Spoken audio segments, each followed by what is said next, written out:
अपने कार्य क्षेत्र को भगवान की सेवा समझिए, गंभीर भाव से रहिए, विनम्र रहिए और खूब नाम जप कीजिए। जीवन को उन्नतिशील बनाना है। जब तक भगवान न मिल जाए तब तक हमारी यात्रा रुकनी नहीं है। लौकिक पारलौकिक सब क्षेत्रों को पार करते हैं। एक बार ठाकुर जी के देखे, जिसके हम असली में हैं, एक बार भरनेत्र उसको तो भी देखें। अनंत जन्म व्यतीत हो गए इसी माया में भ्रमित होते हुए, न जाने किस किस को अपना बनाया, सब छूटते गए।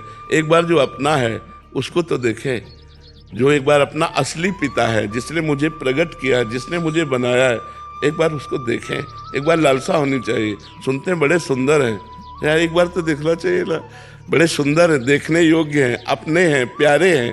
तो एक बार ये लक्ष्य बना लेना चाहिए कि आप चाहे जिस जन्म में मिलो, ये आपके ऊपर छूट है, लेकिन प्यारे अब मैं आपसे मिलना चाहता हूँ। आपने सब सुख देख दिए, दिखा दिए, अब हम मुझे नहीं चाहिए, अब मुझे आप चाहिए। और अगर आप चाहिए तो सारे सुख आपके चरणों में अपने आप आ जाएंगे। और आपसे विमुख होने पर, देखो हनुमान जी महाराज रावण से बोले कि तेरे पास सब कुछ है लेकिन विवेक नहीं। जिनके द्वारा तुझे सब कुछ मिला है उन्हीं की पत्नी का अपहरण करके तू सुख चाहता है। तो शंकर सहस विष्णु आज तो ही सकहि न राख राम कर द्रोही। हजारों शंकर हजारों विष्णु मिल जाएं तो भी तुझे भगवान राम से द्रोह करने के कारण तेरी रक्षा नहीं कर पाएंगे। और अंततो गत्वा बंदर उसकी खोपड़ी पे पैर मारते हैं। ये हाल देखकर मंदोदरी कहती है कि राम विमुख अस हाल तुम्हारा, रहा न को कुल रोवनिहारा। आज जिस समय तू चलता था मैंने देखा है, दिशाओं के दिग्गज कांपते थे।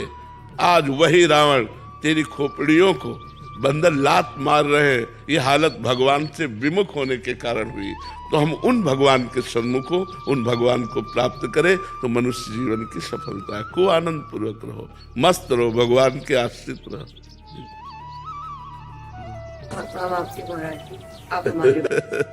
हम सब श्री जी के हैं। हम एक छत्र के नीचे हैं, जिसका है नीला छत्र है ना, नीला छत्र है ना आकाश, हम सब उसी के बच्चे हैं, हम उसी के हैं। हाँ, आगे का मार्ग आप नहीं जानते तो हम आपका हाथ पकड़ लिए, हमारा कोई हाथ पकड़े है, उसका कोई हाथ पकड़े है और उसका वो हाथ पकड़े है। ऐसे हम क्रम से जा रहे हैं। इष्ट आचार्य गुरुदेव उन्हीं के बल से हम जा रहे हैं। ये जो परंपरा बनी है वो ऐसे बनी है कि हम आपका हाथ पकड़े हैं, लेकिन मेरे में सामर्थ्य नहीं, मेरे गुरुदेव मेरा हाथ पकड़े हैं। लेकिन मेरे गुरुदेव आचार्य का हाथ पकड़े, आचार्य इष्ट का हाथ पकड़े, तो मतलब हम लाइन में ही हैं, हम वहीं पहुंच जाएंगे।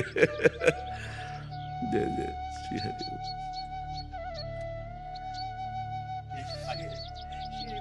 श्री हरि, खूब जाओ, मस्त रहो। अलका श्रीवास्तव जी। राधे राधे महाराज जी। महाराज जी, योग क्षेम मतलब जीवन यापन से जुड़े खर्च की चिंता बनी रहती है, इससे ऊपर उठने के लिए महाराज जी क्या करें?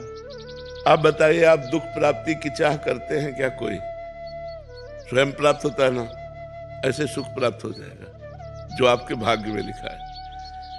सुख और दुख के लिए आपको प्रयास नहीं करना, आपको प्रयास करना है सुख और दुख से परे परमानंद की प्राप्ति के लिए, भगवान की प्राप्ति के लिए। यदि आप भगवान की प्राप्ति के लिए प्रयास करते हैं तो आपको योग क्षेम की चिंता नहीं करनी पड़ेगी, क्योंकि स्वयं ठाकुर जी कह रहे हैं अनन्यस चिंतयन्तो माम ये जनाः पर्युपासते तेषाम नित्याभियुक्ता नाम योगक्षेमं वहाम्यहम्।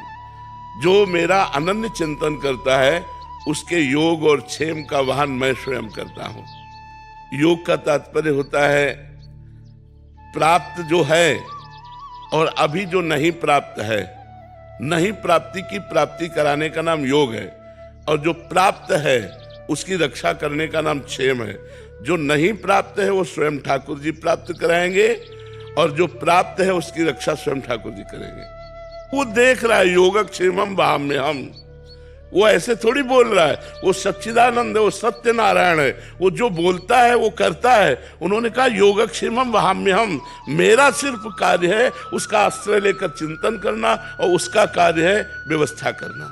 हम जब उसकी शरण में हैं तो उसकी व्यवस्था अपने आप होगी। आप चाहे गृहस्थ हो चाहे विरक्त हो, सबकी वो व्यवस्था करता है। हम आपको कैसे बताएं, वो इतना आगे से आगे देता रहता है। आपको क्यों नहीं मिलता? क्योंकि आप अहंकार से अपना पोषण कर रहे हैं, भगवान से नहीं। मैंने ये किया, मैं ये करूंगा। अहंकार विमूढ़ात्मा करता हम इत्मन्यते, तो उतना ही मिलेगा जितना आप कर रहे हो। अगर ऐसे हो गए, एक होता है गोदनामा और एक होता है निजी कमाई। जो भक्त होता है वो गोदनामे में होता है।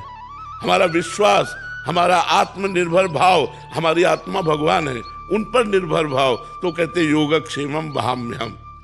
हम एक गृहस्थ की बात बताते हैं। हम रोटी मांगने जाया करते थे, तो उनको देखते तो पूजा में ही लगे रहते। बिहारी जी के तीनों काल के दर्शन, यमुना स्नान, वृंदावन की प्रदक्षिणा और नाम जब भक्ति में रत रहते। उनकी बेटी सयानी हुई, कोई अर्थ की व्यवस्था नहीं कि आपकी बेटी सयानी हो रही है और ब्याह करना है और आप रात दिन पूजा में केवल लगे रहते। आपकी आय कोई है नहीं। जो रेलवे में तो उससे जो उनको मिलता था पेंशन, उसी से उनका चलता था। वो बिल्कुल बिल्कुल विरक्त संत जैसे गृहस्थी में। तो उनका बाबा, हम बिहारी जी की वो बात देखते हैं जो उन्होंने कहा योगक्षेमम वहाम्यहम्। मैं पूर्ण भरोसे पे हूं, जिस तारीख को जिस समय होना होगा वैसा होगा। एक परमहंस जी थे, अभी उनका शरीर पूरा हुआ, बड़े ब्रज के गुप्त परमहंस थे, उनको कोई जानता नहीं था। वो एक इंजीनियर को गुड़गांव से लेकर के आए बिहारी जी के दर्शन कराने। तो वो उनके यहाँ पहुंचे, पहुंच कर कहा कि तुम्हारी बेटी ब्याह लायक है यार, ब्याह नहीं करोगे? तो उनका कोई संयोग बैठेगा तो देखेगा, हम तो बिहारी जी के ऊपर है। तो कहा ये इंजीनियर है, ठीक रहेगा? इंजीनियर से कहा लड़की ठीक रहेगी? उन्होंने कहा जी 5 मिनट हम बात करने। बोले बात कर लो, ब्याह हो गया। कैसे बिहारी जी करते, कैसे व्यवस्था करते। योगक्षेमम वहाम्यहम्। ये कोई भगवान ने मजाक नहीं की, गीता जी में स्वयं भगवत वाणी, पर हम ऐसे नहीं हो पाते। हम कहते हैं ऐसे रहो, तुम बचाने की कोशिश मत करना, तलवार आएगी और तुम्हारे गले में हार बन जाएगी, तो तुम्हारे गले को छू भी नहीं सकती यदि भगवत आश्रित हो। 5 वर्ष का बालक प्रहलाद है, त्रिभुवनपति हिरण्यकश्यप है, आग में जलाता है, जहर पिलाता है, हर कोशिश मारने की करता है, लेकिन 5 वर्ष के बालक का बाल भी बांका नहीं कर सका। और भगवान ने नरसिंह रूप धारण करके फाड़ के फेंक दिया उस वरदानी, विशेष वरदान प्राप्त किए हुए हिरण्यकश्यप को भगवान ने फाड़ के फेंक दिया। और 5 वर्ष के बालक का वो त्रिभुवनपति होने पर भी बाल बांका नहीं कर पाया।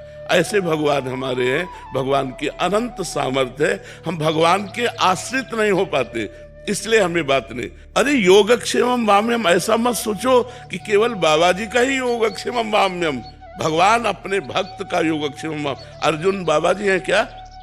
अर्जुन के रथ की बागडोर पकड़े हुए अखिल ब्रह्मांडों का नायक वहां बैठा जहां अर्जुन की जूतियां है। रथी जब खड़ा होता है तो उसकी पादुका जहां होती वहां सारथी का निवास।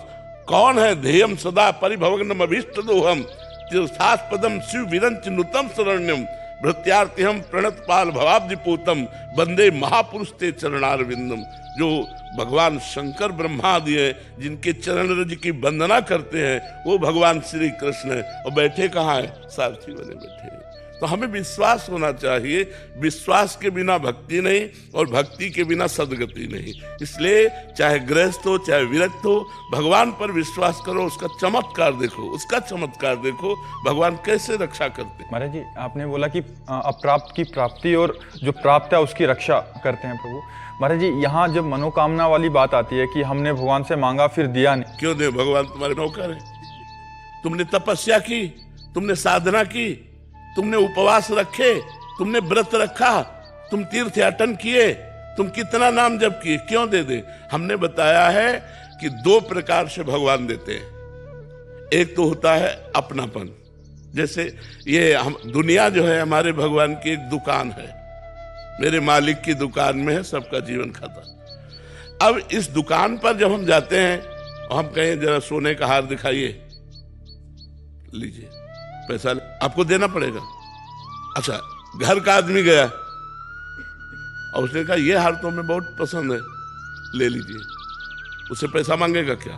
तो या तो भगवान के बनो, तो आप मेरा स्वामी है, मैं उनका दास हूं, वो मेरा पिता है, मैं उनका पुत्र हूं, जिधर चाहूं, जो चाहूं, जब चाहूं, जहां चाहूं वहां उपस्थित करवा दूं, क्योंकि वो अखिल सामर्थ्यशाली है। या तो घर के बनो, उनके दास, उनके निज जन बनो, उनके सखा बनो, उनको प्रीतम मानो, और या फिर तपस्या करो, तपस्या करो और फिर भगवान से चाहो। तो जैसे श्री ब्रह्मा जी ने कर्दम जी को आदेश किया, जाओ गृहस्थ धर्म स्वीकार करके संतति उत्पन्न करो।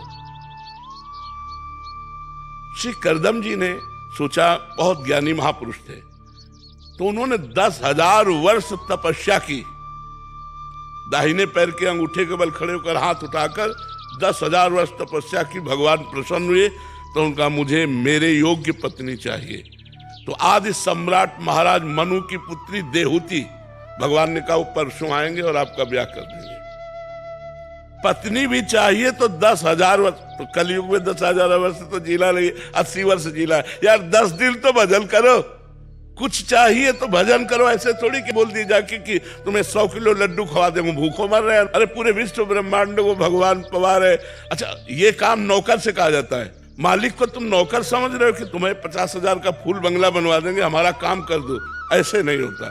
या तो इतनी तपस्या हो, आपका भजन हो, व्रत उपवास हो, तीर्थयाटन हो, तो मांगिए, अनुष्ठान कीजिए, तो पूर्ति होगी। या आप भगवान के बन जाइए कि नाथ आप मेरे स्वामी हैं, मेरी आवश्यकता है, तो भगवान उस आवश्यकता की पूर्ति निश्चित करेंगे, निश्चित करेंगे। विश्वास कीजिए। अगर दो में से आपका कोई न तप है और न संबंध है, तो ऐसे मांगने से नहीं मिलता। ऐसे मांगने से तो सब लोग मांगते रहते हैं भगवान से, ऐसे थोड़ी सुनते हैं भगवान। हमारी बात मान लो, भगवान को अपना मान लो। अपना मानने में क्या जाता है, वो तो अपने हैं ही। और फिर प्यार से उनसे बात करो, वो सुन रहे हैं, मान लो छवि के सामने ही आप ऐसा। हमने आज तक देखा है कि 1 सेकंड में हमें उत्तर मिला है, हमारे हृदय में ही 1 सेकंड में उत्तर आया। अगर हमने कोई प्रश्न किया अपने ठाकुर जी से, कोई बात की, एक तो ऐसे चांस ही नहीं आते, 1 सेकंड में निदान मिला है, 1 सेकंड में निदान मिला है। वो सुन रहे हैं, आप जहां से बोल रहे हो वहीं बैठे सुन रहे हैं, लेकिन आपका परिचय तो होना चाहिए। आपने परिचय तो संसार में किया, भगवान से परिचय किया नहीं। भगवान को केवल एक माना अपनी वासनाओं की पूर्ति का क्षेत्र, सो ऐसा नहीं है। वो भगवान है, बहुत चतुर है, बहुत खिलाड़ी है, ऐसे हाथ में आने वाले नहीं है।